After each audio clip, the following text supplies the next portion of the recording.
Now, the reason why we're learning about list comprehensions is because when we created our US states game, I realized that the code that we were writing could be a lot shorter if only we knew about list comprehensions. So I want you to head back over to your code for the US states game and open it up. And I want you to look at this if statement. So when the user types exit, we create a new list of missing states in order to save it to a CSV file. I want you to change this code using your new knowledge of list comprehension and see if you can cut down this code by 3 or 4 lines. Pause the video and complete this challenge now. Alright, so instead of all of this, creating a new empty missing state and then going through a for loop, we can simply do this in one line. So again, it's going to be called missing states.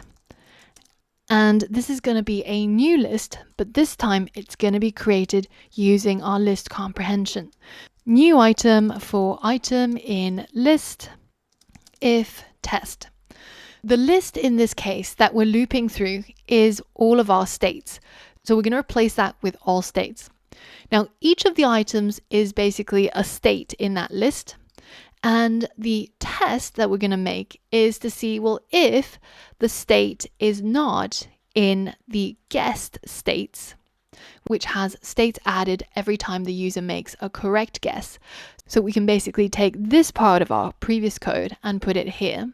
And in that case, then we're going to add this particular state, which passed this test, into this new list. This one line basically will replace all 4 of these lines, and it cuts down dramatically on the amount of code. And it reads relatively well as well. Add a state to this new list if we loop through all the states in the list of states, and if that state is not in this list of guessed states. List comprehensions are super popular with Python developers, and I hope through some of these exercises you can see why, just in terms of the sheer amount of code that it cuts down on and how much it simplifies things. Now, in addition to list comprehensions, we can also do comprehensions with dictionaries. So in the next lesson, that's what we're going to be looking at.